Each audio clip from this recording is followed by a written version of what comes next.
Are you looking to start a podcast? If so, this is a podcast studio, Dublin based. Yeah.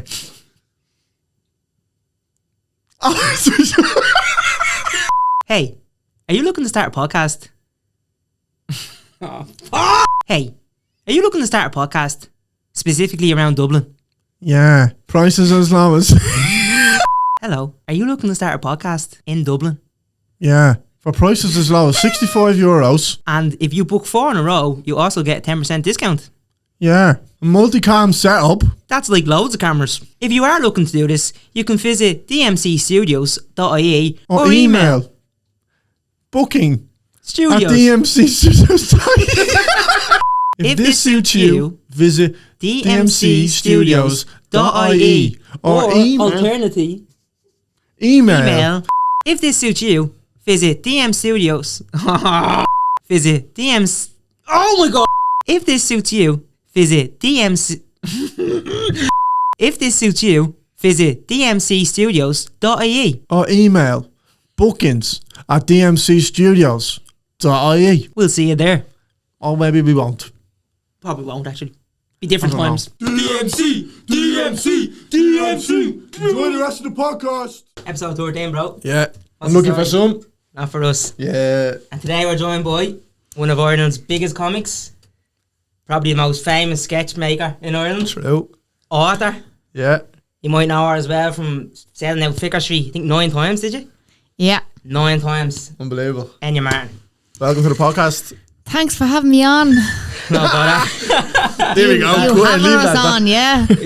Yeah. Having Enya on. Yeah. That only took us 10 minutes, but we got there in the end. Yeah, that was a character building exercise. Oh, that stop, was. Jesus Christ. I actually feel like... Do you know what? Because I had it all wrote and then we just kind of... You know when you jump into it so quick? I don't like that. Yeah. No, You I'm might the jump in same. Yeah, but you do that to me all the time.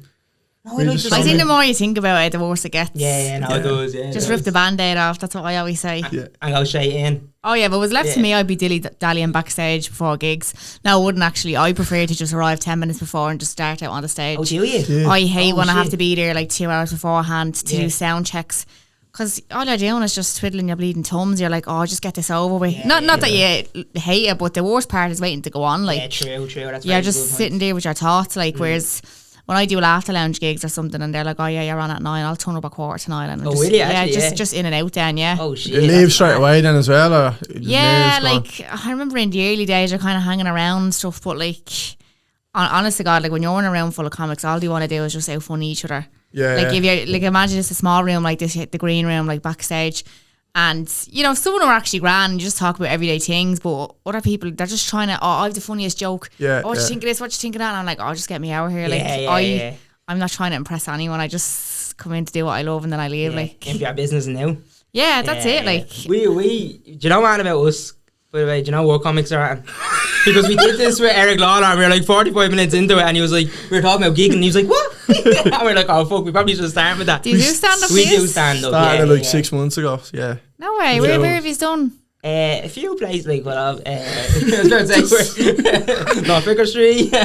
We did like where would you know probably like Patacarnies, Stitches and Patacarnies. probably the biggest we would have done. Like. Yeah, that's pretty much it. The lads are getting serious mileage out Is of that that where as well. Imam Yeah. hosts that? Yeah. Yeah, and that's probably the biggest place he's done. Like, so he's saying serious mileage because Eric Ass is the same. Because if you the other little small clubs, you wouldn't know. Do you know what I mean? We could name them, but like, Yeah, well, look, I did a couple. I did a handful. Like the good thing about obviously me having the platform was when I started selling tickets for my own gigs. Like I had already built my audience. Yeah. Yeah. So like people who follow the videos were paying to come see me. Then it's not like I had Yeah. to start from the ground up. And I don't know. Maybe some comics kind of envy that because they're going around the circuit years and they still haven't got like. Yeah, but you big deserved break. it as well. You done your Well, you it was done your time it online. was just me making the most of what was there. Like I used social media as a tool. I just felt like me mic is over here. Sorry, this is how we have to deal with all the time. Like, John, it's all right. No, you're right. Like, because even in America, it's a big thing in America, isn't it? I know it wasn't acting like, but a lot of actors that try getting the stand up then. and You kind of go straight in to the top-ish, but like... Well, it's the way I usually see it, like Kevin Hart and stuff, like a lot of comics have gone into acting, because that's what, when you're a stand-up comedian, you're acting out stories and stuff, and you're very good at like studying human behaviour and like copying people's mannerisms and stuff. Like, you know, when I'm slagging my man on stage or I'm slagging my fella on stage, like I kind of like embody that character and like do the voice and stuff. Yeah, you are acting, you're playing a character, like even though it's... I'm even a more exaggerated version of myself on stage. Like that's what people come up to me when they see me in public, like whether I'm in a shopping centre or in a pub, and like, oh, you're really quiet in real life. And I'm like, yeah, but if I was to go around like I do on stage, I'd be a fucking head case. You know what I mean? People get sick of being around me. Oh, here, she'd wear you out, like, you know. I know someone like that. I know someone exactly like that. Fucking hell, we started this now. We're going to do the intro. No, we are right. Yeah, no, you are right. But see the way you said there, you jumped from, obviously you started your sketches and all. What do you call that, by the way? I didn't even know I was doing the intro. That's what I was doing. What? Is it a sketch maker or is it a sketch comedy or?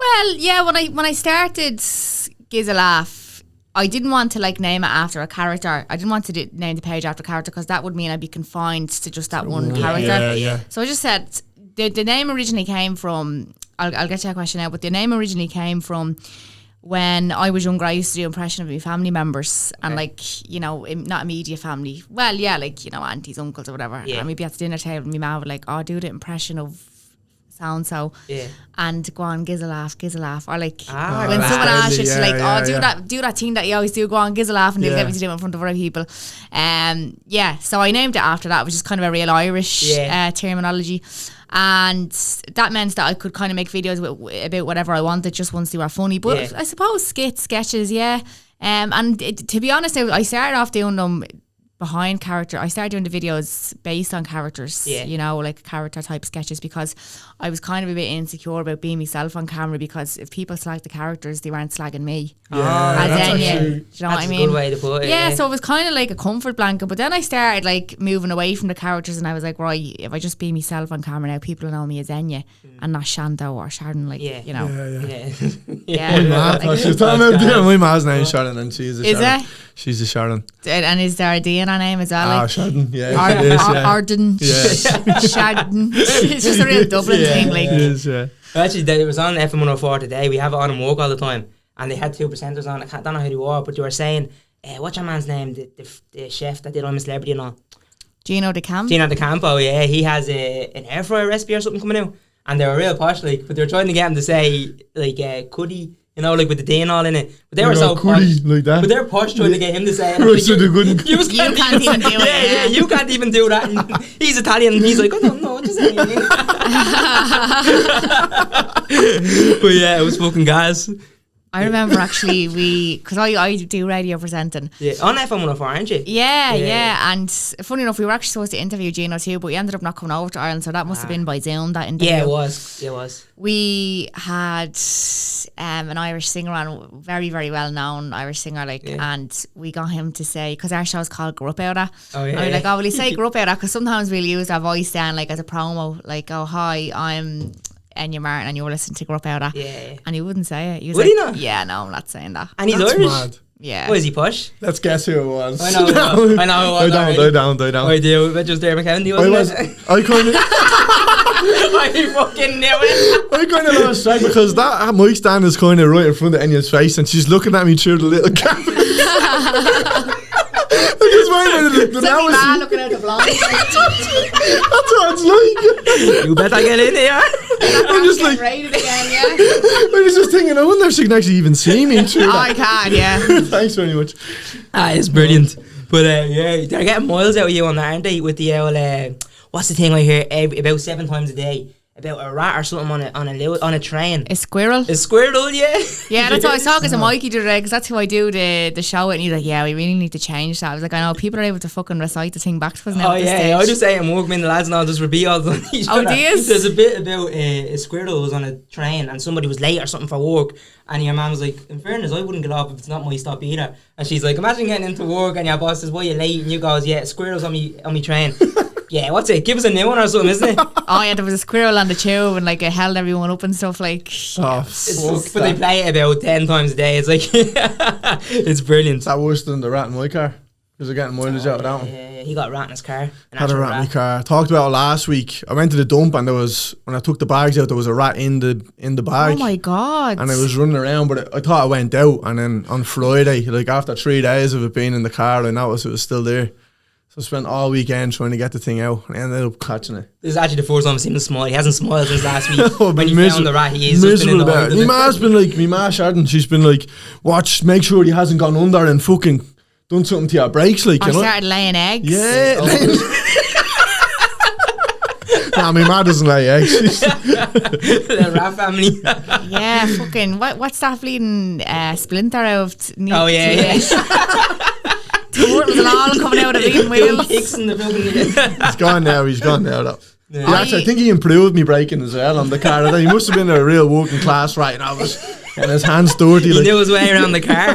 Had a good trade, yeah. Imagine that. You had to put a mousetrap in his fucking car. Like no mess. How big is your car? Oh, it's only tiny. Tiny. It's a tiny little car. Yeah. Jeez, because there's only so many places you can go. He went right under the dashboard. He was right where my feet are when I was driving around. Oh my Yeah. god. Stop. I remember a cat. Like we were feeding this stray cat out in my back garden and we put up a picture of it online because it was really, really friendly. I was like, someone must own this. It's really, really friendly. So it was a girl up the road. She says, oh yeah, that's my cat. So she sent her 2 daughters down to pick the cat up. And I drove at the time with my first car. It was a little Opel Corsa. So I was like, oh, here, I'll drop his back up. She was only up the road. So just sitting in the back with the car, but the cat was terrified, like, because it was like, oh, what the fuck is this? Like, just a moving vehicle. Not that I could decipher what a vehicle was around, but it was like, I don't like the feel. Yeah, I don't like the feeling of this. Why is this thing moving?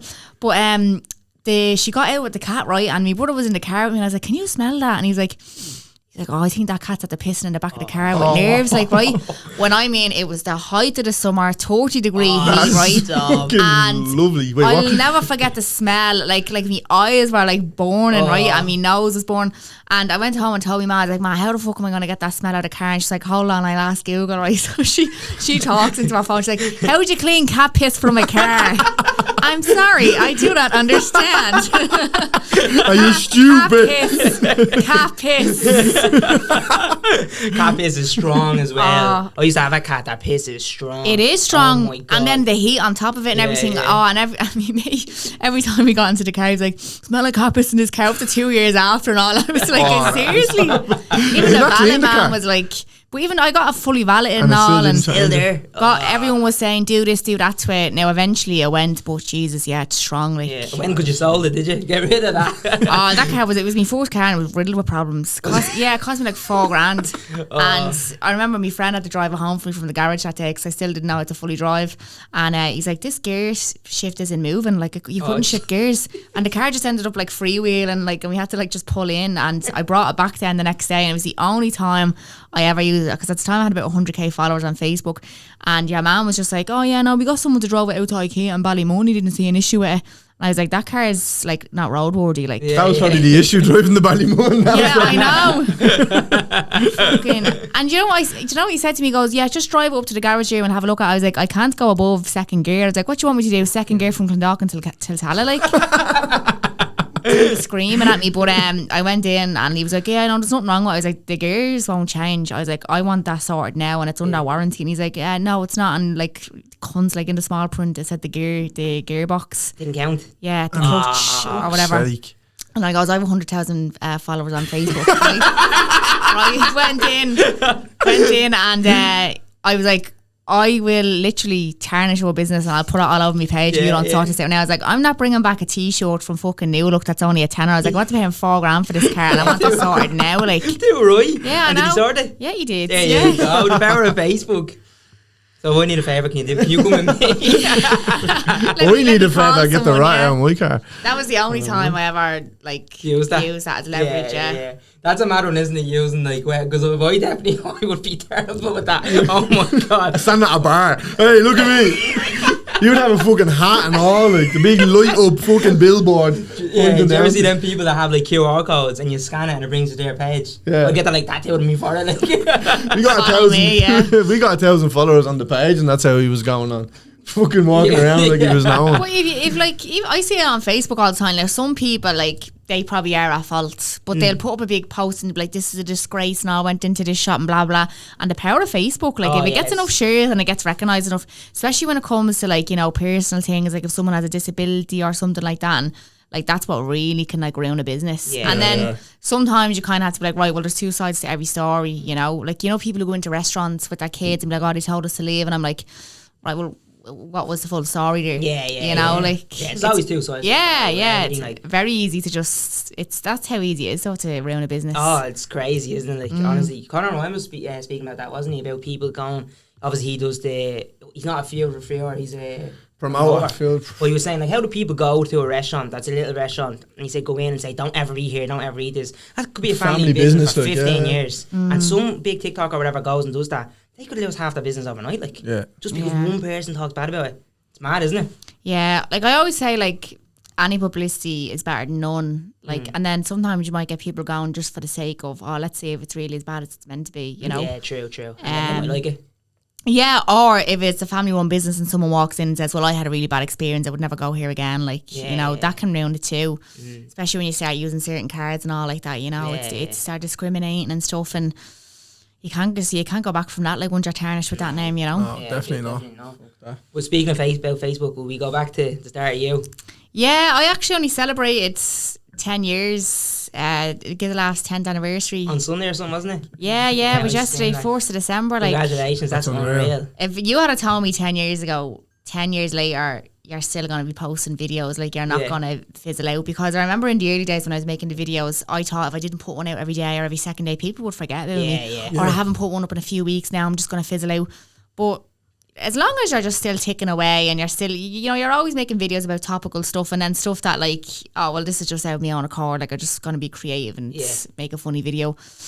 As long as you're still posting consistently, you know, but if you're only posting once every 6 months or something, people are like, hey, whatever happened to her? Do you know what I mean? It's like that now, being so busy as well. Like, yeah, and do you know what? Like, all the opportunities that I'm getting now are from the page, and because I'm so busy with outside stuff, because of the page, you know, it's obviously generating me a lot of opportunities. I find it hard now to put up videos consistently, but I do try to be disciplined and put up maybe 2 a week, you know, or 1 a week even, like to keep me ticking over. But like, that's the way it is, you evolve, you know, and like I remember when I started doing videos on Facebook, like I was probably count on one hand the amount of other people that were doing it. Now you have TikTok, like I wasn't posting on Instagram at that time. Instagram was just like somewhere I uploaded pictures. Facebook was my main platform for videos, and now it's like my least favourite one. Like I put up a video there the other day, it was, you know, about like when you come up against your GP receptionist. Seeing that, and I was like, oh, I'll just put this one on Facebook anyway, because I put them across all platforms, but I've kind of like distanced myself from Facebook because it is gone very PC. Like I don't even look in the comment section of my videos anymore, and not because people troll me, but because people genuinely just don't have a sense of humour on Facebook. They look at it and be like, let's say for example, some of the comments under the GP receptionist video, some like, oh, well, you know, we're not all the same, and then like someone commented underneath her comment to be like, no, yous are, and like this is murder, right? And I'm like, right, well, once I'm not fucking taking out on me, like, with themselves, leave it to you. It's more engagement on my video, but exactly. That's what I'm saying. It's like just have a bit of crack. It's just a video. Stop taking it so literal. Like people really take a lot to heart, but I don't even read the comments anymore. Like I don't. Now Instagram and TikTok, they're fine. TikTok can be kind of the same as well. Like, oh, you know, not all GP receptionists are like that. And then, oh, well, I have this one and she done this to me and she done that to me. And it's like, lads, it's not that serious. Like, it's a joke. Hell, it's like nearly like clickbait for people. You know what I mean? Especially coming from a comedy page, though. Like, you know what I mean? You know what you're getting around. Do you know what I mean? True, like, but it's the same with stand-up comedy and you can't, you can't please everyone. But like the thing is with the algorithm, when you pay to go see a comic, you know what you're getting. But when you're on TikTok and you see videos pop up like that, sometimes they pop up and you might not even be interested in that comic or that sketch maker, and then that's how you get drawn into the page, you know, and that's how, oh, I'm offended or whatever. But I put that video up on Facebook, and it was the first time I uploaded to Facebook in a while, and probably a couple of months, but like it got over like 1 million views. Like, did it? Yeah. And like it's hit or miss. Some videos like are just dead in the water on Facebook, and then others which I probably put down to all the comments underneath, which cause, you know, to go out to more people, like the algorithm.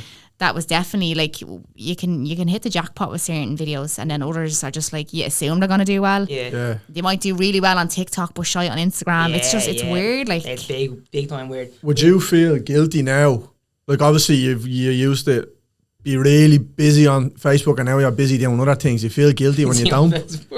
Yeah, but you would. I didn't want to say busy. I was going to say busy doing your sketches, but that sounded condescending or something. But like, would you feel guilty not putting as many up now? Like, back when I started doing the videos, I had so much more free time on my hands, and I was younger. I was only like 22 when I started the page. Like, I'm 32 now, you know, and like, it's hard to compartmentalize to be able to, like, you'd have to.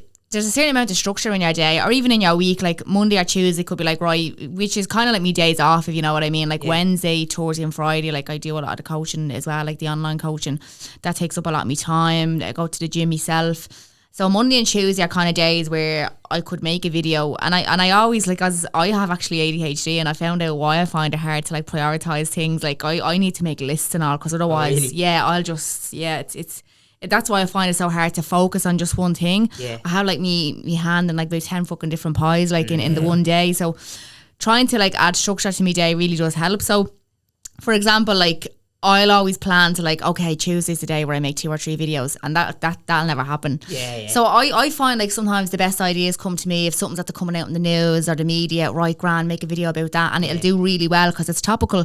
But when you actually sit down and want to write a script and want to make a funny video, like the GP receptionist video, like something that we can all relate to, like I might just plan to do that maybe one day during the week and something. You have to have the idea just come to you. You can't really just think. Yeah, of it on the I spot, find, well, like I get inspiration as well from like TikTok and stuff, like from watching other creators. I'm like, right, well, how can I put an Irish spin on that? Because even when you look at other comics, like doing stand-up, we all talk about the same things. Relationships, friendships, holidays. But we just find like our way of telling the story, you know, and it's the same with videos. Like I seen someone do a GP receptionist video, but I was like, right, well, how would an Irish GP receptionist go on, like, you know, you hit on the head anyway with that. And sometimes you could go a week or two, but I'm a big believer in quality over quantity. Like I hate when I see people just, well, now look, it does garner them more followers and more attention, but if you're going to put out 7 videos a week, chances are only 2 of them are going to be decent. True. You know, like, so I'm all about, I'd rather just put out 2 good ones a week rather than 7, because people are just like, oh, she's wrecking me head, she's always on my timeline, oh, she's gone shite and stuff. Like, you want people want more, like, you know? Yeah, true. There's always the 2 sides. I like that though, the quality over quantity. Yeah, absolutely. Like. And like, I have a coaching page as well, and like I follow a lot of people who do like the online coaching, and like they've, you know, hundreds of thousands, sometimes millions of followers, like, and because they post it every day, and I tried to put that pressure on myself, and it's just not working. And look, it's not a one size fits all. Like, everyone shouldn't be under the delusion, okay, I have to post 7 videos a day if I want to grow like 100,000 followers. Like, yeah, you might get there a lot more quickly, but you'll burn out, and you'll run out of creativity, and it's just it's draining. It's mentally draining. Like, you'll start hating it then as well. You do, definitely. Something like that you have to love what you're doing, especially with the sketches and all. Do you know what I mean? If you just start doing them to do them, you will end up hating that, and that's what made you, like, do you know what I mean? And obviously you love doing them. So to turn into doing 10 a day or whatever, you didn't hating it. That's the way some people have to do it. Like, they literally, and I do one after another. Batch record, so I do agree with that to a certain sense. Like, I think that is a good way of doing it. Like, record 4 or 5 videos in the one day, and that's grand. You have them there for about 2 weeks. Yeah. But I would be mentally drained if I had to record 5 videos. Like, if you had all the scripts done, fair enough, but I'd stop enjoying it after the second or third one. Like, oh, here, this is just wrecking my head. This is annoying. I need to go off on a walk or something. But again, I'm just wired a bit differently because, you know, the fucking ADHD, concentration and all that. Like, fair play to doing sketches though, because we've said loads we're going to try to do a little sketch. Even with this, like, you know, we're trying to promote an episode and all. So we might do a little sketch and all every time we do it, and his brain's going 90, like, but we haven't actually done one yet because it's just about doing it. The ideas are there, and it's just, I don't know how you do. How do you feel like being in front of the camera doing that?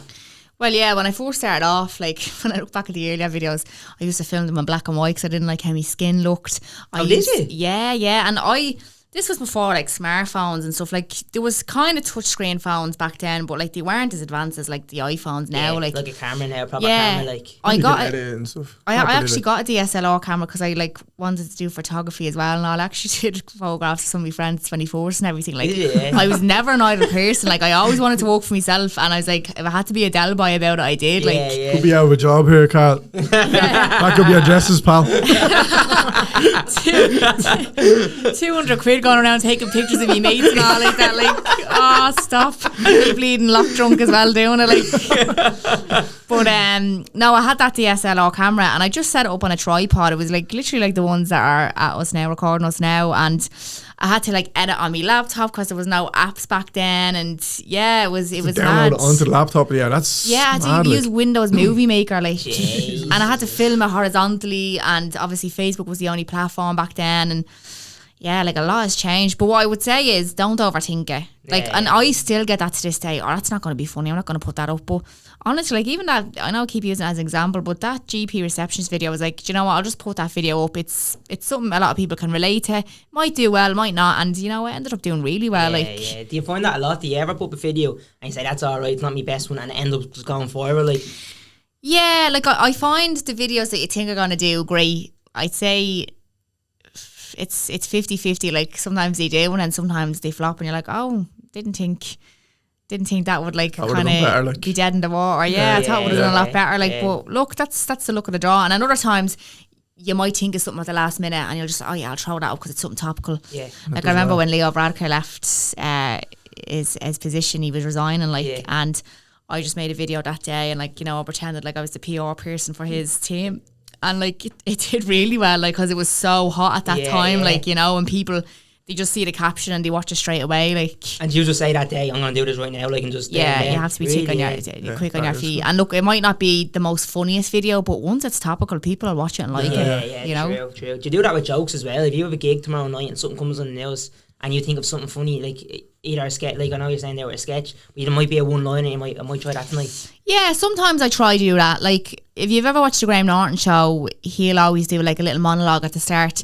Like, sometimes I'll try and make it relatable to the area. Like, my last show was in Drogheda, so like, I'll open the show being like, oh, anyone who walks tomorrow's on a Sunday night, and some people were like, ooh, and I was like, oh, if you're from my Ross, you probably won't be. And they all like fell around laughing because it's like a walking class area. Probably a lot of them are like, you know, on the dole, like, like everyone just, it was like probably got the biggest laugh of the night, like, which shows the quality of my jokes. I'm only joking. But yeah, like stuff like that. And again, if there was something in the news that like everyone was kind of taking the piss out of, like, you know, the Leo Varadkar thing or whatever else, or, you know, the elections, people will find it funny because everyone knows about it. Like, if people can't relate to it, they're not going to find it funny. True, yeah. Like, I'm not going to stand up there and be like, wait, I tell you this private joke between me and my fella. so his man always does this. They don't know his man. They don't give a shit. Do you know what I mean? Very true. How was that? What? I don't know what he said. Go on. He's a prick. How was that starting comedy then? Because obviously you are used to being able to edit stuff. If you didn't think it was funny, you could change it up, or you don't have the pause if you don't want it, but then now you're on stage, you have to do things live. Yeah. So again, it's similar because you put a video out and you think it's going to do well and then it doesn't. Well, and I wouldn't even say it doesn't do well. It just probably wouldn't do as well as the other videos, the other viral videos. But when you're on stage, you can get sick of telling the same jokes over and over. Now, look, it's a different audience watching it every night, but you do get kind of like, oh, do you know, I'm actually... You're not excited for it. Like, I love it, like, the jokes, like, do you know what I mean? And it's sometimes it's like, even though it's a new audience listening to it, I don't know whether they can pick up on it, like the way, she sounds like she's not enjoying this, because then you start getting paranoid, being like, right, they're not even finding it funny now, like, it must be really like dead. But the most exciting part of stand-up is trying a new joke that hasn't been heard before. And like, there's that split second where they're either gonna like break that bollocks laughing, or they're just going to be like, okay, where's the punchline? Do you know what I mean? And then when they do laugh, you're like, yes, that's a new one now to add to add to the belt. That's a mad one as well for us, because we've only started like 6 months ago, so we're doing it like in front, some shows in front of barely anyone. But it's mad from you. I couldn't even imagine your scale, because when you're trying a new joke out, it's obviously in big rooms. Like, that's some risk to take. Like, do you know what I mean? I used to be terrified of doing shows in front of 30 people than I was in front of 1,000 people. Yeah, I could definitely understand that. Because when you're in Vicar Street and you tell a joke and 200 people find it funny, but 800 people don't really laugh, you'll still hear 200 people laughing. Yeah, true. But when you're in a room with 30 people and only 2 people find it funny, like, it's soul destroying. And that used to freak me out at the start because I wasn't used to it. So the more gigs I've done now in smaller rooms, like, I used to speed up my jokes, right? No one's find this funny, like, you know, fucking lashing the jokes out, not even giving myself a few seconds to gather myself or letting the laugh roll out. Yeah. Like, right, they didn't find that funny, better move on to the next one. and I'd be like booting through me set, and like a 20-minute set would turn into like a 15-minute set because I just get me off this stage. Like I'm dying on my hole here. But with repetition, I ended up just learning to be more comfortable and be like, okay, they didn't laugh at this one, but you know, there's better stuff coming down the line now in the next few minutes, and they'll enjoy that. But getting comfortable and repetition, like that's the key to, like, you know, I suppose getting comfortable on stage. Yeah, big time. So I find that big time as well. What you're saying there about talking fast, how bad am I for it? Like, terrible. I did a gig there with Kieran Command in Minute, and he was after. I was like, oh, that was good and all. He's like, that I did a 7-minute set, and he goes, give me that set. That's 15 minutes. Because I'm just like, it was a good set, like I was happy with it, but it's just so too fast. Every time when someone we're talking, someone's the first thing to say, isn't it? Yeah. I need to slow down. I just like, especially with like an international audience, it's hard enough to understand him as it is. Yeah. I know, like it is. So we do talk very fast, the Irish, but like you'll get better with repetition. Like everyone's probably like that at the start, and like when you ooze confidence on stage, like the audience actually find you more funnier. Like, oh, she looks really comfortable up there. Like I've seen people up on stage that first time, and they keep coursing and fucking this and fucking that, and that's a sign of nerves as well. Where you just, they're like filler words. You're like, I don't like silence. I'm just gonna fill it with courses. And like. And you just think that's going to be funny as well if you course at the start. Yeah, but it nearly ruins it. It does, and people know it as well. I know it. Like, they do, of course. I can't get over this how little looking through the glass thing. It's bad. I'm gonna see one eye, and I get mad happy every time because she's like purposely avoiding looking over this direction because I pointed it out. Zoom a bit more, like so you can see me. The whole thing, we're all just like, can I one of them? Oh, stop. But what made you start doing stand-up? Obviously, you wanted to do like. I was approached. So someone had mentioned it to me. They were like, oh, would you not do stand-up? And I was like, absolutely not. Now, I never had a fear of standing on stage. I used to love doing drama workshops in school, and I used to love the idea of acting and stuff, and stand on stage never scared me, but stand on stage with jokes, and I couldn't hide behind a screen anymore. I was like, I could die in my hole, or I could do very well. I didn't like them odds, right? So when someone said, it was actually Whelan's comedy club, which is called Pop the Cherry, and they have a 5-minute slot. I think they do it once a week. They have a 5-minute slot for beginners. So if it's your first time, they let the audience know, like, so they're a little bit kinder to you, you know. So they ended up roping me into it. They were like, come on, just do it and all. Like, and I was like, you know, if I don't do it now, I never will. Because I had been offered a few times slots in clubs and stuff, and I said, right, I'll just do it. Now I was doing an internship at the time in town. Like I did advertising marketing in college, so I did a few internships. Again, like I was never an idle person. I always wanted to be making a bit of income, and I really, really enjoyed it afterwards. Now look, the material probably wasn't my best material, but I was surprised at how at ease I was side stage waiting to go on. And Dave McSavage was actually the headliner, like, which was gas. Yeah, that's mad, isn't it? He's a mad thing, it has to be mad, like, and like I was on such a high after it, and then, you know, again with repetition, I think that was in the October, and then I think in the January, my manager. Figure Street. January. A little break. Well, I think it was only a year later, actually. Like, you did Figure Street? Yeah, I think that was the October 2016. I think 2017. October time, or it could have been March. I'm not too sure. I'm really bad with dates, but it was definitely the following year anyway. But my manager approached me in the January, which was 2017, and he had said to me, oh, look, my name is so and so, would you be interested in doing any live shows? And I was like, I've literally like about 10 minutes of material, like what the fuck.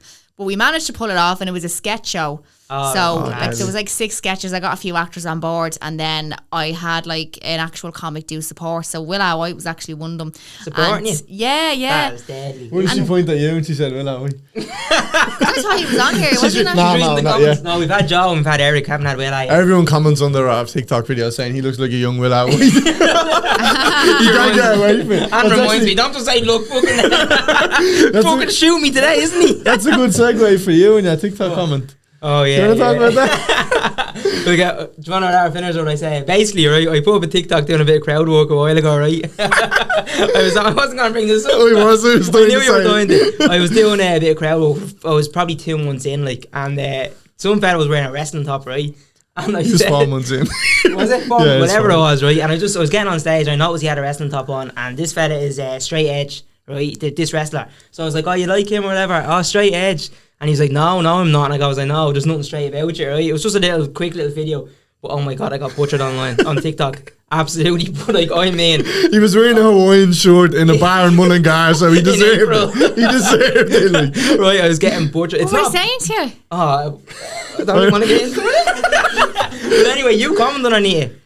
Do you know what I was going to say when you said we're doing stand up, and you're like, oh, we're only doing small clubs, and I was like, is that the fella? Like, and you were like, oh, you're very brave or something like that to be coming out with a hairstyle like that or something. I don't know. Yeah, about the And like people were like, clip that. oh, is this supposed to be funny and blah blah? And people were like laying into you, and I was just like, I'd love to see them stand up there and fucking do that because they wouldn't have the balls. That's to what do you it. said. You commented that, like, and I was like, Thanks, Enya. I love you. that was me. Yeah, I was absolutely getting butchered. And Jimmy, what's his name? Jimmy what? Jimmy Buckley. I haven't forgot his name. He's some this Irish country singer, right? folk singer. He has like 10,000 followers, right? And he commented on it like, what did he say to me? Like, you should quit or something like that. This is a folk singer from He Ireland. was giving out stink. He was giving me stink. He was. He's about 70. I'll get you, Jimmy. Let me tell you. 70 years of age using TikTok. Yeah, and there you go. Yeah, when you comedy, He must be pretty cool. But yeah, that was me. And you commented on it. I was literally, I think I had 50 comments. More than that, just everybody going in on me. But so easy for someone to say that, like when they're sitting behind a screen, and they'd probably crumble if they had to do a presentation in their job or something, and they probably don't even have a job. Like that's the thing. Yeah, Jimmy won't anyway if I catch him.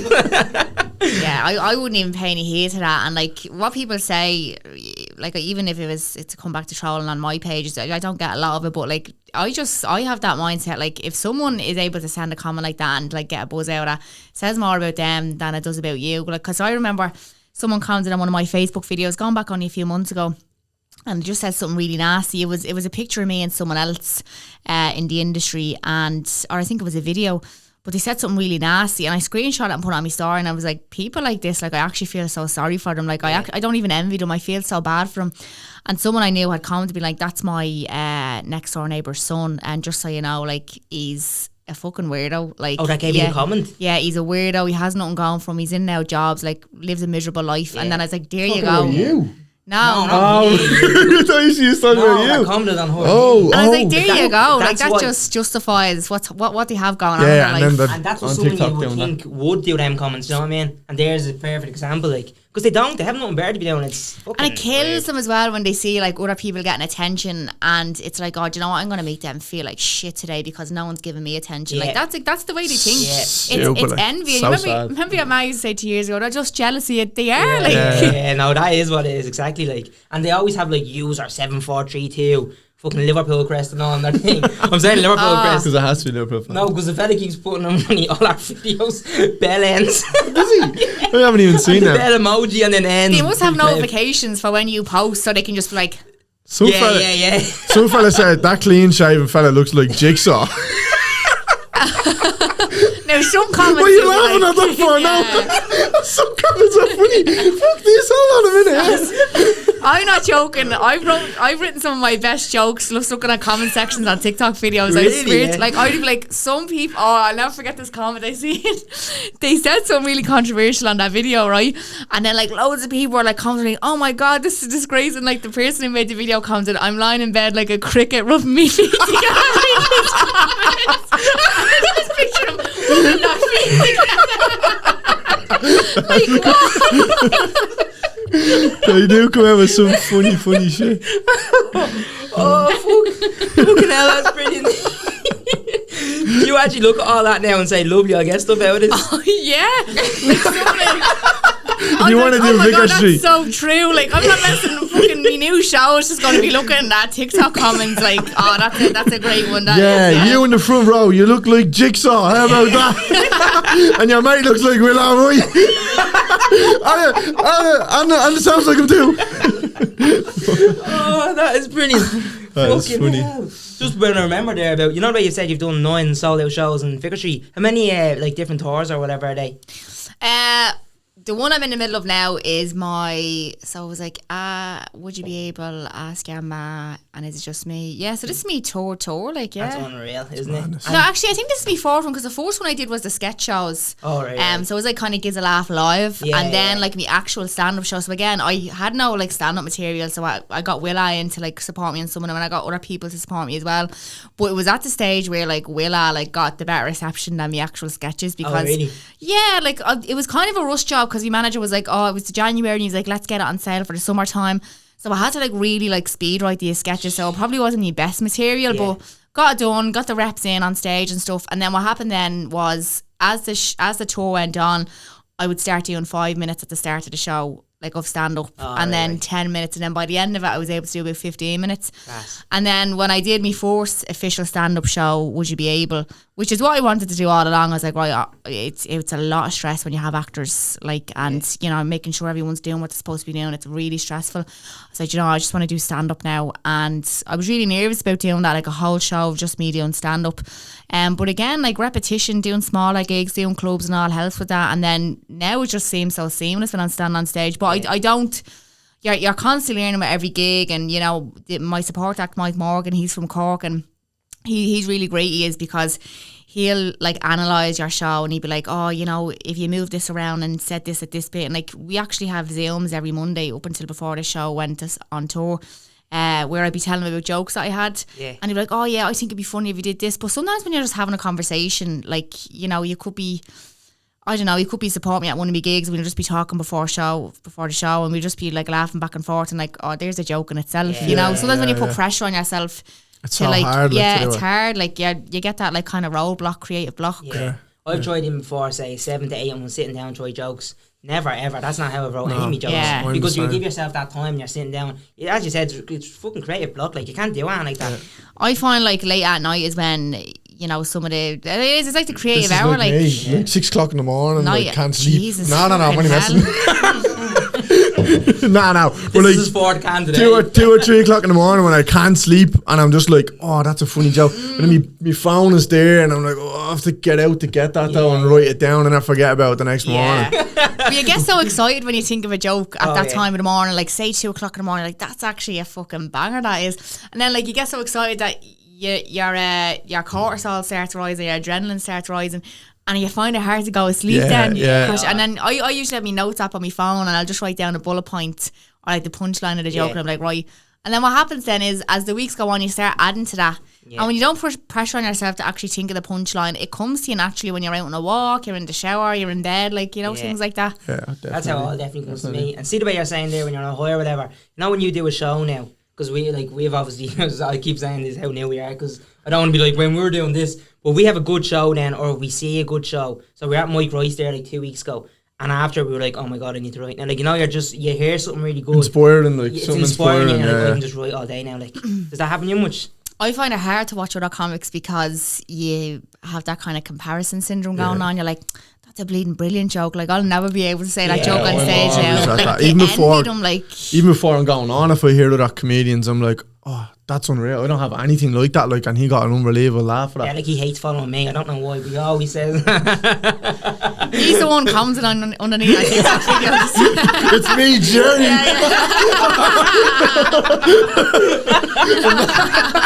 Imagine. Coming in here on a tricycle. Oh wait, what? That is fucking brilliant. Fuck you, Oh, stop, that's deadly. Is there anything else you'd like to do? Would you like to go into TV, like proper movie acting? Like, I know. Oh yeah, like I've done a few acting gigs, but you know what, acting is, when you're on sets, a lot of hanging around. Like, oh my god, yeah, like they'll shoot a scene and you'll do that in probably about 15 minutes, half an hour, right? You'll do about 4 or 5 takes, however long it takes. And then they're like, okay, now we need to shoot it from a different angle. And then it takes about 40 minutes for the lights to change, the setup to change, continuity and all. Like, a lot of hang around. And then it gets like I said, I get very like drained, like with stuff like that. it gets to the end of the day, you're like, oh, I'm done with this, like, you know, and then you just need a bit of a break. Like it can be very draining, but I do still love it, especially when you see the finished product. You're like, oh, it was worth it in the end. You meet great people and you get to network and stuff. But the hanging around kind of like kills the buzz a bit. Like, but what if it was your own thing? Yeah, like if your it own was movie or something that you'd written, like. If I had written that, obviously you're going to be way more interested and more invested. I'd love to do a bit of directing, like. Would you? Oh, really? Yeah, and I'd obviously love to like hand select the people in the movie, because what I'd hate is to like that big break, Jigsaw. Yeah, I know. Featuring with that way. Can you imagine? But yeah, like I'd love to, like, you know, obviously have a say in who's cast, because there's nothing worse than like casting people and they're like not the people you envisioned to play the role, and then like you imagine the scene going a certain way and they just can't give it to you. You're like, you know, you need to do it like this, and because you obviously when you're writing it, you have a certain way of the way you want to see it performed and acted out, and then when they're not giving it to you. But what happens is sometimes, and I notice that with a lot of movies, even if it's just in Ireland, you'll write the scene, or you'll even be writing a book and you'll be thinking about an actor in mind while you're writing it. Like, I want this person. Now, obviously, be realistic. Like, you're not going to be able to get fucking Cillian Murphy. Like, do you know what I mean? But like, who could play this role that like I would be able to reach? You know, and like stuff like that. But I definitely love to write a comedy. If I was to write another book, I'd love to do like a fiction book, because the one I have out now is kind of like a funny self-help book. Do you know what I mean? Like a survival guide for like female friendships. But I'd actually love to write a fictional one about like a group of girls, and maybe make it a series. I don't know, but like, I'd love to direct my own projects. And then, like I said, I get very drained. So if I was to like host a TV show, like I think like something like Graham Norton would be something that I could get on board with, because they run the show for you, like the guests. You know what I mean? You just have to ask the questions and just kind of be selectively funny, like. It's kind of like a podcast, isn't it? When you have someone in, you just show in your own little bits and let, like, as you said, it's fucking real. I've done podcasts in the past with some of my friends and stuff, and again, I get drained halfway through. Like, I'm not a talker. Like, if someone's asking me questions, I'll give you the answers, but to generate conversation constantly, like, I'm probably not the best person for that. You wouldn't like to drive it. You'd rather answer than I'm with you. Yeah, and it's just like after a few episodes, I'm like, oh, I have to go in here now and like try and entertain people for 40 minutes or something, you know. And it's just it wears thin on me, like, again, because my focus I'm just that, because I'm actually a very introverted person. I save it all for stage, like. Yeah, it's mad, isn't it? Like, I've heard you say that in interviews now before, even you said outside or whatever, like, you're very in your own like bubble or whatever. What'd you say? I think I heard you say, like, I'd go into Dunn's and have me hood up with earphones in. I think you said that in the podcast. Yeah, I walk around with my sunglasses on. And that's what my fella always says. You think you're fucking bono or something like that. But I don't know what it is, like, because he always says it's bleeding wind when you're wearing your sunglasses. I'm like, yeah, but it's sunny out. You don't wear your sunglasses just when it's warm. Do you know what I mean? I'm not That's true. I only got over that this year as well. That's a good comparison. I'm not trying to shield myself from the temperature. Like, I'm trying to block the sun, especially when it's low in the sky in winter. Like, trying to drive is a fuck. Like, and the lights are bright in Dunn's, to be fair. They are. Especially when you're hungover. Like. You think you had this on Instagram anyway, when your last tour you were doing, you had a lovely bit about the Duns, hilarious bit about the vouchers and Duns. A lovely bit.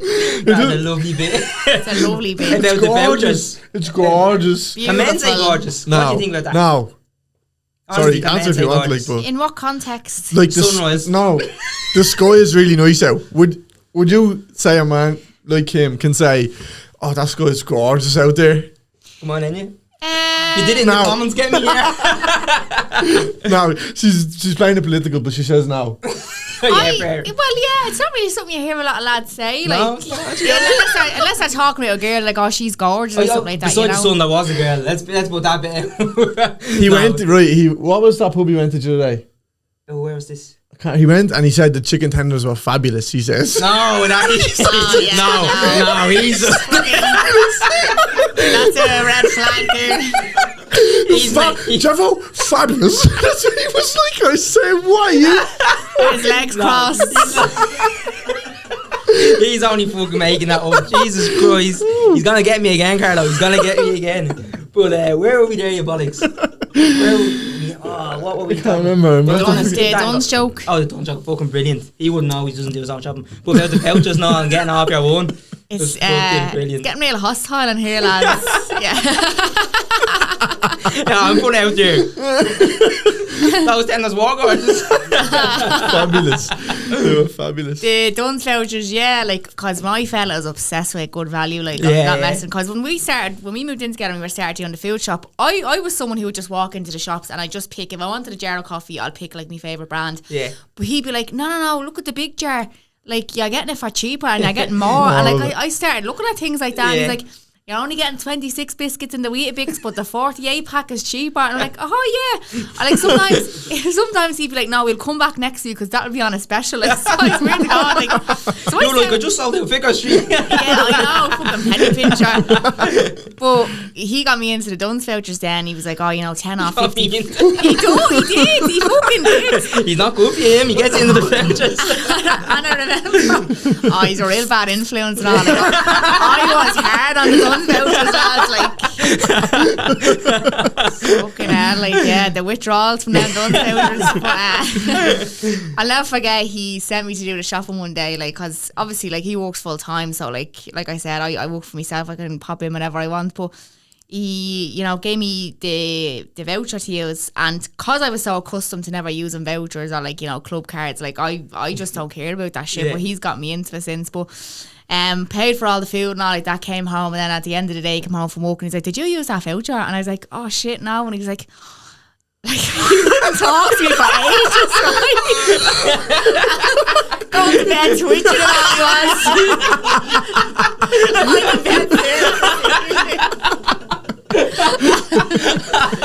Oh, that's brilliant. In bleeding couples therapy and all, like, I just don't think you understand. I said to him, I goes, yeah, I did forget to use it. I was like, sorry. I was like, you were going to go and tell your family about that, aren't you? And he goes, no, I'm not going to fucking say it to my family. And then lo and behold, a week later, his sister said to me, yeah, I heard you fucking think So I was doing it. How did that even come about? Like, see that bitch in here, that stupid bitch. Oh, that is fucking gas. Do you know what? That's what you do with sketches and your comedy as well, which is brilliant. I know you say it a lot, like, but it is very, like, not observant. Would you say observant? But like, like what your ma would be like or what this would be like. It's fucking deadly. That's what I call it in your show, is it just me? Because again, it has to be relatable. But I'm talking about my fella in the show. I'm talking about my mom. I'm talking about my mates. Yeah. Everyone has a mate like that. Everyone's been in a relationship like that. Everyone, if you're from Ireland or like, if you're over in England or something like that, you try to kind of make it a bit more relatable. Like, you can't go on talking about Irish mothers. Well, I suppose you could, but what's something that a UK mother and Irish mother would do, and when I watch sketches of like people taking the piss out of UK mothers, like, they basically are the same. Like, or like, like, I always notice as well with American comics, like the black American comics, like, they always take the piss out of ma, and it's like they could nearly do it with an Irish accent because it's so similar, like the way they were brought up, like, 100%. You know what I mean, like, give you an ass whooping and all like that, like, but it's just like, I let it a bleeding arse off you, like, do you know what I mean? That is fucking gas. I watch a lot of black American comics growing up. I used to watch him on Netflix all the time. Cat Williams and all. I used to watch him all the time. Like, this is like 12, 13 years ago. When I started on Netflix, all the comedies. I used to watch them all the time. Like Kevin Hart's early shit. And I know obviously everybody watched Kevin Hart, but I watched all of them. Even Eddie Murphy. That was back to like when Richard Pryor. Did you ever watch his stuff? Yeah, I watched clips and I watched the full special. I watched the full one only a few weeks ago. Did he had Parkinson's, or was it something else that he had? I think it was something else. He was like addicted to the cocaine. Yeah, I think it could have been. I don't know. I'm the worst person to remember facts, like, so. The Duns now just nearly got me, like, you know what I mean? Nipped that in the buds. Who would you call like your favourite comics? Who did you watch? People always ask me this, but like I don't have someone where I'm like, I want to be like him, but I would say like similar styles of comedy would be like Kevin Bridges, Nicky Flanagan. Yeah. Because again, I'm talking about me upbringing. I'm talking about, me mum, me fella, like loads of things like that. Like, and Peter Kay as well, like just everyday things. Like, do you know what I mean? Yeah, I know. But like, he looks a bit like Peter Kay, doesn't he? You should do one of them lookalike competitions. They're like all the rage now. Paul Mescal. But yeah, no.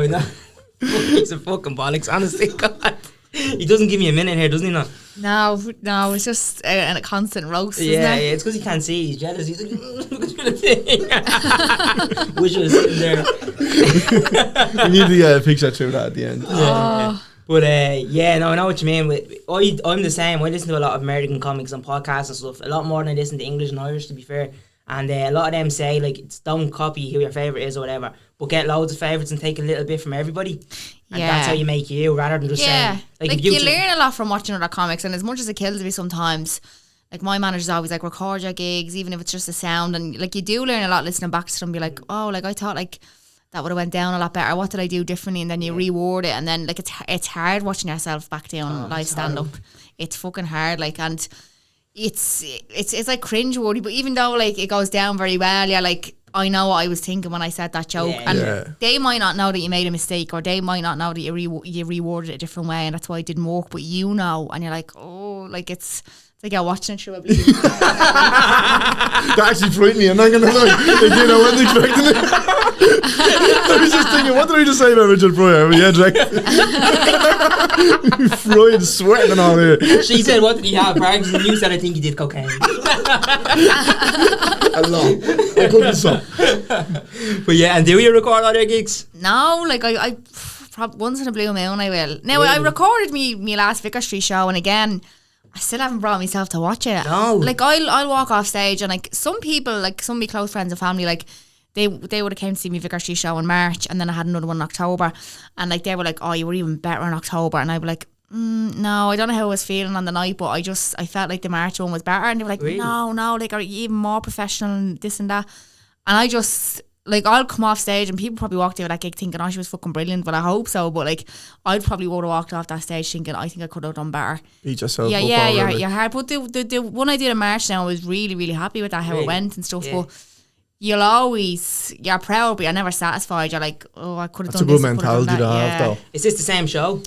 No, they were two different shows. Like, in my new show, I probably maybe used 2 jokes from my old one. Like, really?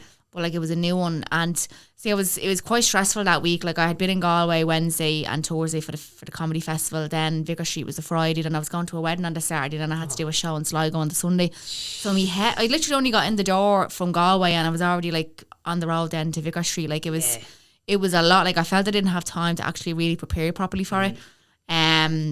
But again, like that's what it's going to be like in a couple of years. Like it's probably going to be just flat, like on the road constantly, and it gave me a little taste of like what will be to come if that's the way my career takes off, especially if I break the UK, which is the next goal, you know. And you're going to be just on a bus or, you know, in a car and just going from city to city, like it's lonely, like, you know. Absolutely, I can only imagine. But obviously, like, that would be awful and all, like, it's hard and all, but it's a dream as well, isn't it? Yeah, like, to do what you, and do you know what, that one particular week, because I remember the week before my auntie had passed, so I felt, and then me friend like had someone in her life that passed away too, like, so I felt like I couldn't be there for my man, I couldn't be there for my friend because of my job, and it was the one week, probably the one time that I actually disliked what I was doing. Oh, really? Yeah, because it was taking me away from my family and my friends, and there was nothing I could do about it, but I couldn't let people down either that had bought tickets to see me show, so it was a catch-22. Like, obviously things like that aren't going to pop up regularly, but yeah, that was a tough week now, I have to say. But yeah, like that's the hope. It's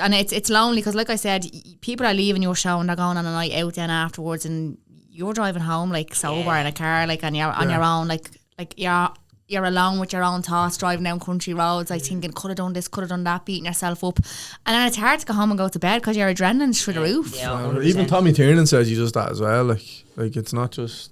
He does shows, yeah, he does. No, he does a few. There, drink that, you prick.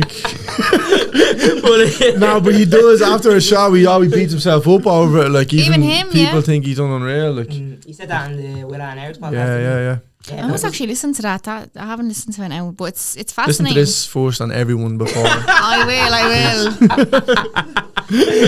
What is called again? Are you a man in the one short? Jigsaw and Willa, yeah.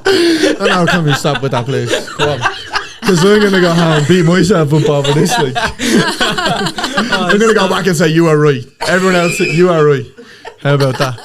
But it is, obviously I could only imagine, like, but I say it is very lonely. And do you know what it is? It's really, really highs and it's really, really lows as well, isn't it? Yeah, because, like, I remember one of the videos I used to do with Rory, like he does stand up as well, and like sometimes we'd be talking to each other about it, and he'd be like, you could have like the gig of your life tonight, and then tomorrow you'd be like going into another gig thinking, oh yeah, it's gonna smash this, and like the audience just aren't giving you the time of day, and it's like it just gives you a reality check, and it's like you can't expect every gig to go well. You can go in and do your best and deliver, but you're not guaranteed. Like, do you know what? A good example of this is I was in Drogheda the Sunday before, the 24th of November, doing my own show, and like I was thinking to myself, right, Sunday night, you know, people are up for work the next day. Some of them probably aren't going to be drinking. They're probably not going to be on a good buzz. They're just there because they bought the tickets or whatever, you know, wanted to see me. Wasn't expecting much from it, and it was a spot. It was like the Laughter Lounge room. It was a really well set up room. It was like an American comedy club the way it was set up. So I was like already taken aback when I first walked in. I was like, oh, this is a really lovely room.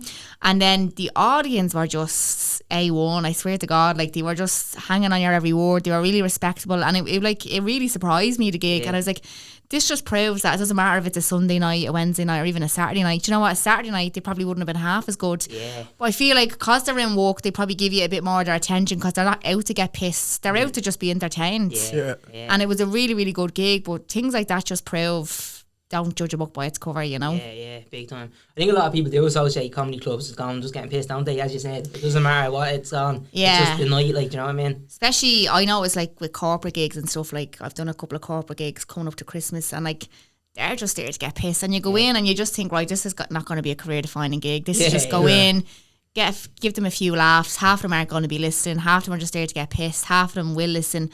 And yeah, you just go in and just do your best, and that's it. But the likes of Vicar Street, they're career defining gigs, you know? Yeah, absolutely. And especially because your audience, like everybody cares to see you. Exactly, you know what I mean? That's half the battle. But that's what people always say to me, look, they're already, after buying a ticket, they already, you know, really love your comedy. Like, but when it's things like you're on a lineup, you're doing a corporate gig, they're like, who the fuck is this? Like, do you know what I mean? Yeah. They're just there for the free bar, like.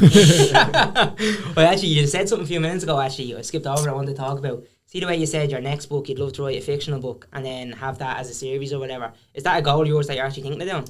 Yeah, well, when I was approached to write that book, one for the girls, O'Brien's like slipped into me DMs, a girl who worked for O'Brien's, she said, oh, would you be interested in writing a book? And I was sandwich like, shop. Sorry. He's going to clip that for social media. This is going to take me to the top now. Me and Jigsaw all the way. Yeah, looking for a support slot. Fuck you all, yeah. But yeah, you want to play a game? She slid into DMs about writing the book.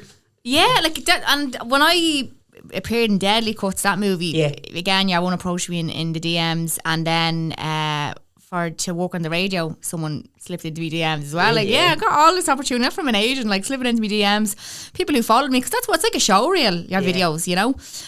But yeah, they approached me, and I couldn't think of an idea for a while. We had a Zoom call, and I was like, look, I make sketches about me and my mates, and that's something I know a lot about, female friendships, like, and you know, I've made a lot of videos about that have done very well and went viral. And you can't write about what you don't know. So I was like, this is something I know really well. So I said, what if it's a funny self-help book? So what I found writing it wasn't, they didn't give me an awful lot of time to write it, so I was under pressure. Like, I think I had like 8 weeks to write 10 chapters. Like, Jesus Christ. So I was only doing a chapter a week, sometimes 2 chapters. But I got it done anyway.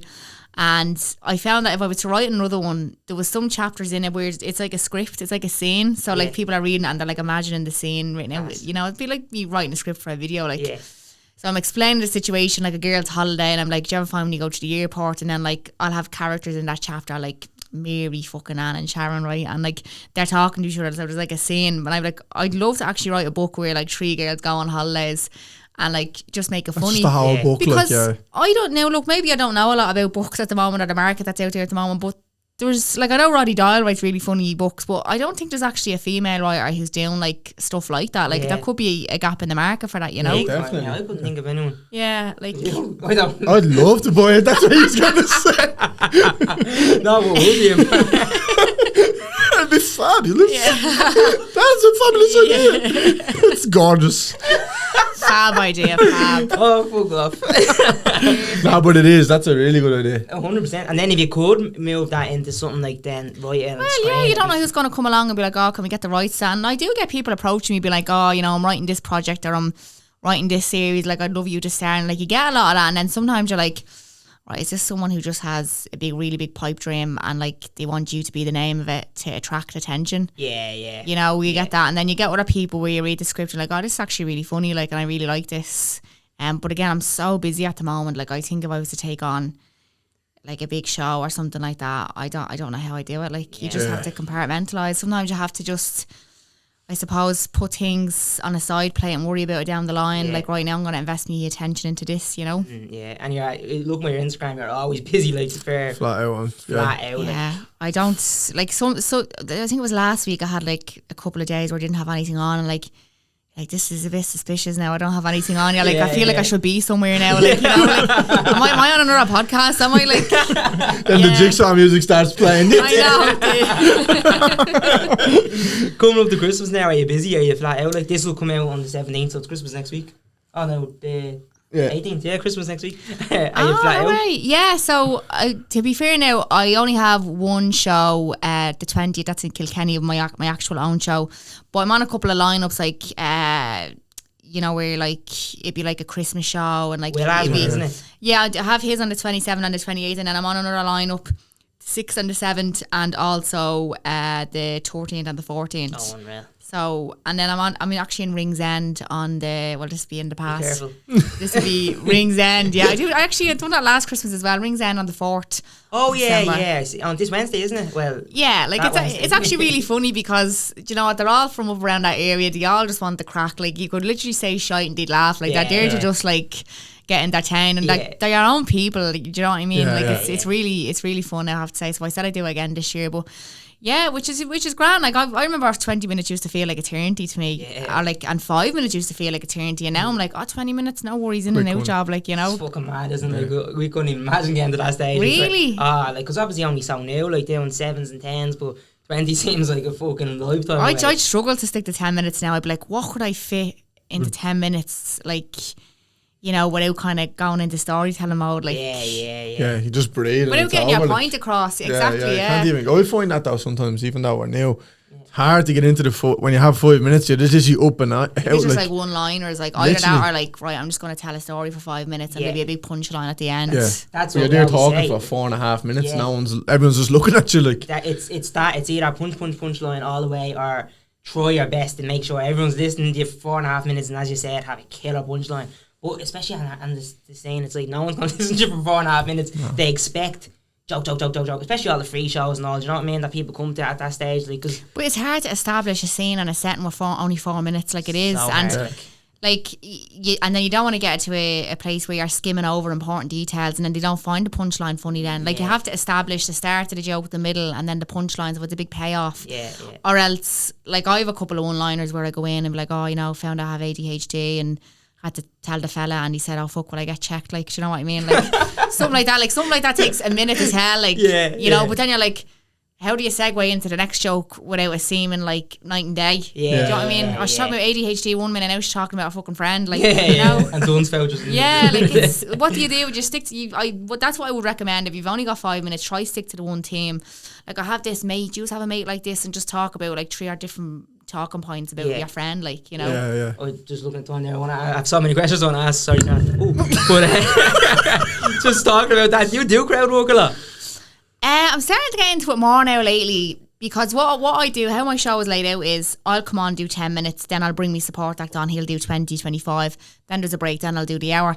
So what I used to do was I used to do 10 minutes of material and then bring me support act on. But now what I'm doing is I'm literally just going out talking to the crowds. 10 minutes. And the more you do it, the better you'll get it. And I swear to God, like, sometimes you couldn't write it. Sometimes, like, it's like God just hands it to you on a plate. Like, the people in the front row are just, it's just, you're at the hit and go. Like, you know. I'm like, what's your name? My name's John. I was like, oh, do you have a sister called Mary? No, but my wife's name's Mary. And I'm like, do you know, because there's always a fucking John and Mary in Ireland. Like, everyone has an Uncle John and an Auntie Mary. And everyone found that hilarious, you know. And there was a girl beside him, and I was like, and who's that beside you?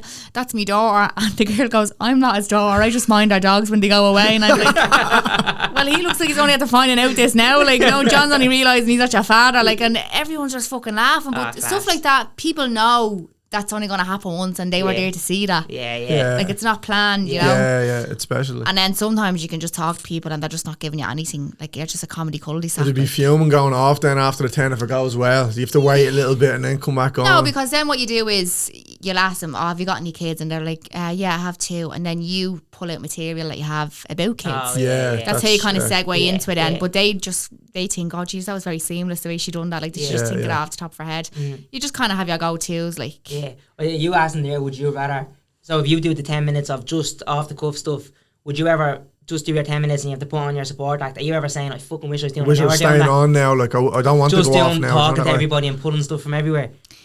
No, because I remember I went to see a comic, Paul Smith, and I was going back a few years because it was before COVID, and I found he does a lot of crowd work, but after about 10-15 minutes it started to get a bit boring. Like, oh really? Yeah, well, it was like, right, you're after taking the piss out of this fella now, like, fair play, you're obviously very good at what you do, but it's like, if you're not got anything else up your sleeve. And then when he started doing material, I was like, it's because if you think about it, like, a comic's not going to put up that war stuff online. No. So all the videos he puts up is just when he strikes gold. True. You know what I mean? True. Like, he's not Very putting true. up the parts where he just hits a fucking wall and like no one's giving him anything.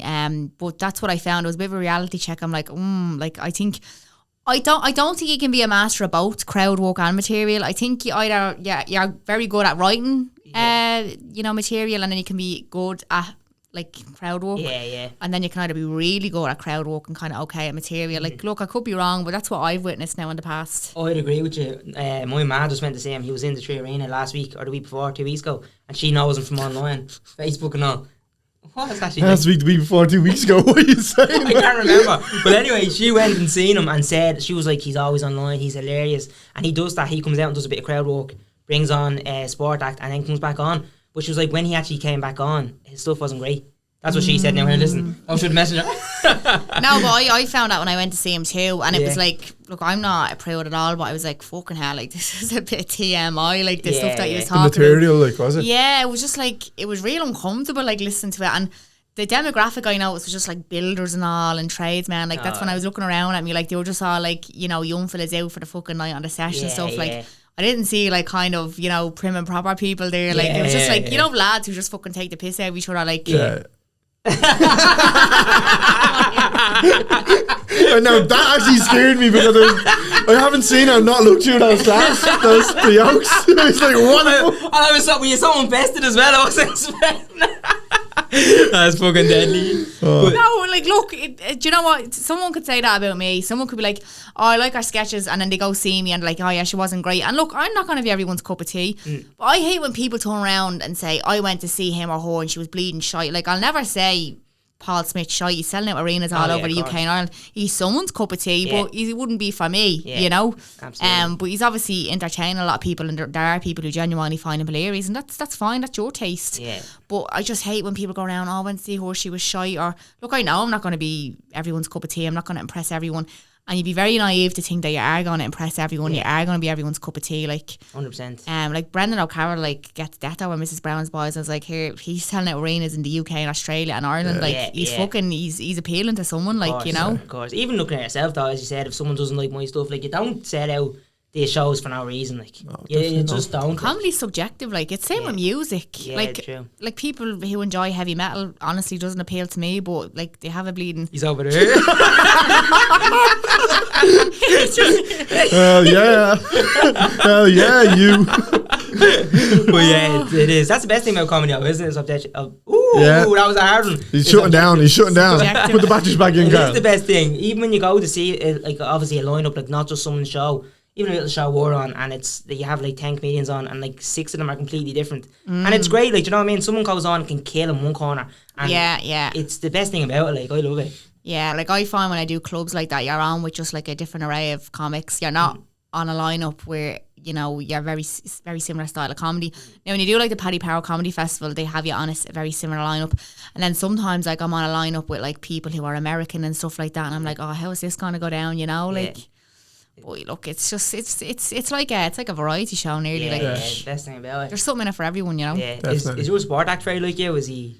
He would have a similar style of comedy, and I'll tell you how he ended up supporting me, because at the last minute, we couldn't get anyone to support me in Cork, and someone who knew me manager said, "Oh, there's a fella I know. Adam Burke actually is his name. I've actually worked with him before, and he said there's a fella in Cork. He's actually very good. I got him to do a few spots at some of my clubs, and he did it for us. And I was like, he's actually really, really funny, and I really enjoy the stuff." And then he ended up helping me down with some of my new show, and That's class. yeah, and it also keeps you accountable too. You're like, right, I have a call with Mike every morning. Like I need to have some material. And we work on it, and then he gets to see me try that out on stage, and he's like, "Oh yeah, last week at the show, like I'd say if you just reworded it like this, or you know, kind of held back a bit, like it's literally like having a coach, and he's really invested in it, you know, and he's like, now remember what we talked about last week? Try say it this way, try say it that way." Sometimes you get support acts and they're just there to make the few bob, and they don't give a shite. Like they'll turn up at the last minute and they're gone straight away. Like you know. Yeah.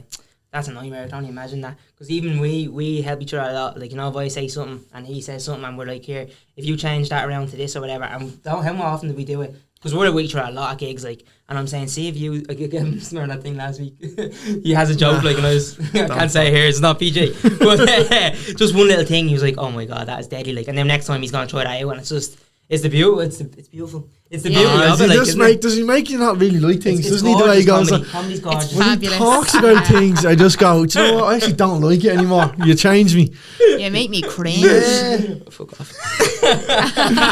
Well, anyway, look, you're busy, but thanks very much for taking the time out. No worries, lads. And you're actually the first person that said you'll do the podcast as well. Yeah.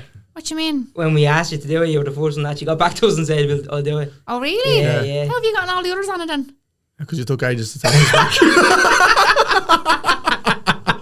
You are busy. Dumb with them. So what do you mean I was the first to? So when we text a few people to come on, you were the first to actually reply to us. I think you replied to us the same day. You replied to us within 3 days. That was like so sound. Ah. Now when you're asking you like straight away, pretty much. Sarcasm. But yeah, you're the first. Like I get asked to be on a lot of podcasts, but look, if I can make the time, like I'll do it. You know. Deadly appreciate it. Thanks so much. Cheers. Thanks very much. No worries, lads.